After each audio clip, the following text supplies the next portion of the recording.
Siria está aquí, a 8 horas de avión de España. Es la mitad de grande y su población se concentra aquí. ¿Por qué? Porque toda esta zona es un enorme desierto, pero un desierto muy importante. Tiene 1/3 de las reservas de petróleo del mundo y también de gas natural, según algunos el nuevo petróleo.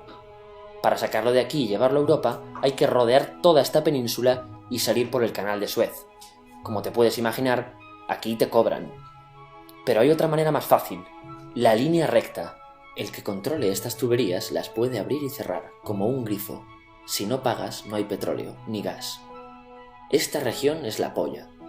La civilización en el planeta empieza en 3 sitios y este es uno de ellos. Mesopotamia, aquí. Sumer, que te sonará menos, pero es el puto inicio de todo. Aquí también. ¿Recuerdas la Torre de Babel de la Biblia? La hicieron estos tíos. Egipto, aquí. Siempre ha sido un punto de contacto entre Oriente y Occidente, dando a Asia salida al Mediterráneo. Quizá por eso aquí nacen las principales religiones monoteístas, el judaísmo, el cristianismo y el islam. El islam es el último que llega y de hecho acoge a las 2 anteriores. Adán, Noé, Moisés, Jesucristo son considerados profetas islámicos. Bueno, al grano. Como la zona es la hostia, todos han querido controlarla y siempre ha estado dentro de algún imperio. Persas, griegos, los romanos. El imperio romano termina partiéndose en 2, y finalmente solo sobrevive esto. Ahora es cuando la última religión monoteísta, el Islam, construye su propio imperio. ¿Te acuerdas de las cruzadas? Bueno, pues son los europeos cristianos intentando recuperar esta zona de la que estamos hablando. Los últimos en llegar son los turcos, que ojo, no vienen de Turquía, sino de a tomar por culo en Asia, junto con Gengis Khan. Lo conquistan todo y fundan el Imperio Otomano. El Imperio Otomano se queda ahí hasta la Primera Guerra Mundial, 600 años. Cuando acaba la Primera Guerra Mundial, aparecen pequeños países donde antes estaba el Imperio Otomano, y por primera vez vemos a Siria en un mapa. Hasta ahora la habíamos dibujado para no perdernos. ¿Y quién se inventa esos países? Lo que te voy a contar es alto secreto. Bueno, lo era en 1916. Este súper secreto se llama Acuerdo de Sykes-Picot. Los franceses y los ingleses no podían derrotar solos al Imperio Otomano. Solo podían si les apoyaba la gente que vivía dentro, en su mayoría árabes. ¿Cómo se los ganaron? Pues les prometieron la Gran Arabia, un país solo para ellos. El único problema es que era un timo. Antes de seguir, recuerda una cosa. Los árabes son un pueblo, pero no una religión. O sea, un árabe puede ser musulmán, puede ser cristiano, y antes del Islam parece que hubo tribus árabes con tradiciones judías. Bueno, pues a los árabes no les dieron ese único país que les habían prometido.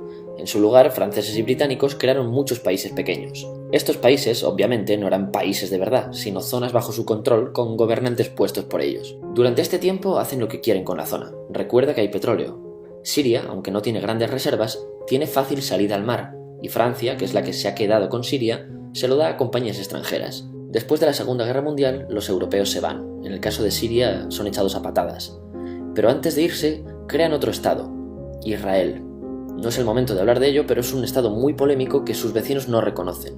La prueba es que nada más irse los británicos, todos estos estados lo atacan. La zona, a partir de ahora, va a ser una puta bomba de relojería. ¿Y mientras qué pasa en Siria? Bueno, pues no es muy estable.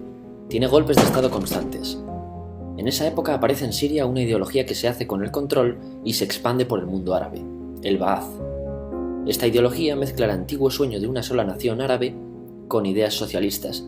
Y algo muy importante, es laica, o sea que no es religiosa. Siria se llega a unir con Egipto, un país con el que no tiene frontera. Pero no es algo raro, muchos de estos países intentan hacerlo también. Como recordarás, a esta gente se le había prometido un solo país y las ganas las seguían teniendo. Pero la unión falla.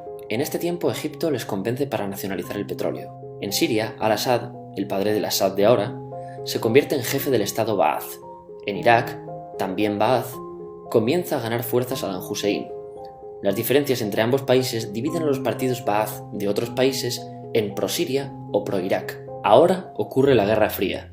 El mundo se divide en 2, o eres de Estados Unidos o de la Unión Soviética. Son años muy movidos en los que se pegan constantemente con Israel, invaden su vecino Líbano y comienza una oposición islamista al régimen Ba'ath de Assad, los hermanos musulmanes.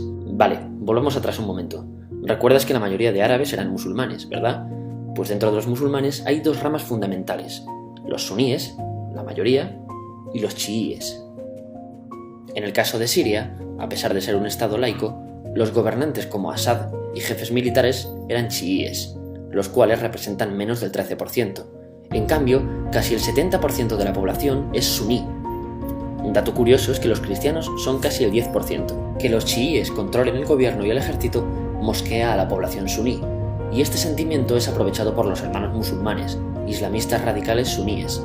Estos toman las armas en la ciudad de Hama en contra del gobierno, y Assad acaba con la revuelta a costa de matar miles de civiles y encarcelar a mucha gente.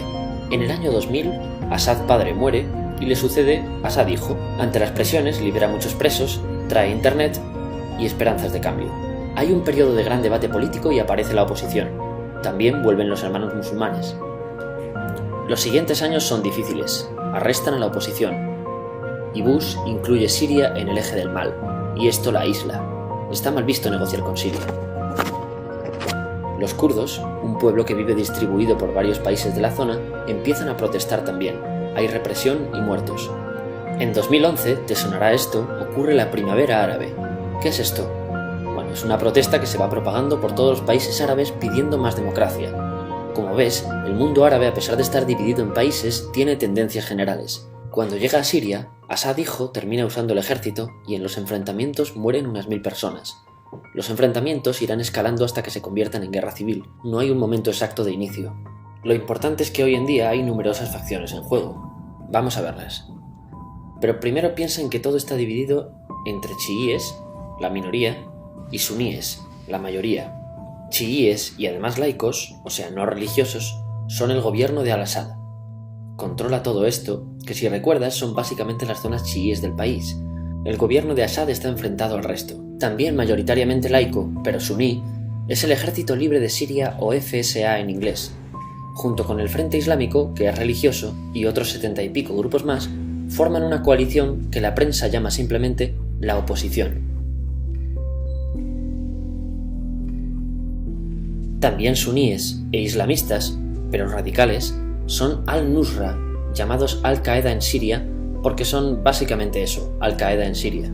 Otros islamistas radicales son el ISIS o Estado Islámico.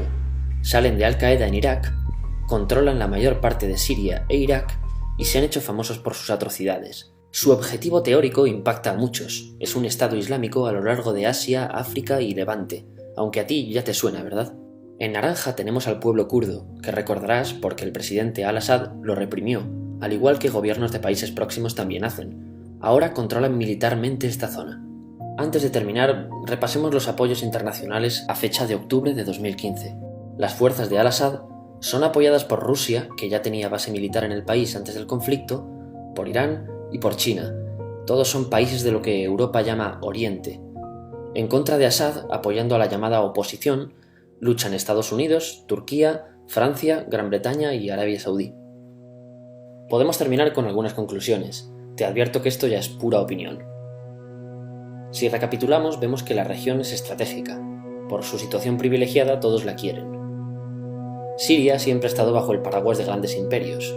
Piensa que hace 100 años la actual Francia era Francia, Gran Bretaña era Gran Bretaña, pero es que hace 200 también, y hace 300 también, y hace 400 también. En cambio, Siria solo es Siria desde hace menos de 100 años, y solo se gobierna a sí misma desde hace poco más de 50. Además, jamás decidieron sus fronteras, se las impusieron. Europa divide Oriente Medio a su antojo para controlarlo, diseñando países sin tener en cuenta su población. Muchos historiadores dicen que todo pueblo tiene la necesidad de manejar su propio destino, pero estos ingredientes que hemos visto juegan en contra de proyectos como la Siria Ba'ath, que encima usa la represión para mantenerse. En última instancia, producen una guerra civil. En este contexto no es extraño que aparezcan actores que se alimenten de la desesperación, el sentimiento suní de opresión y la visión de Occidente como invasor. ISIS usa la identidad árabe y la mitología de antiguos imperios. Cuando quieras entender el presente, pregúntate: ¿y el pasado?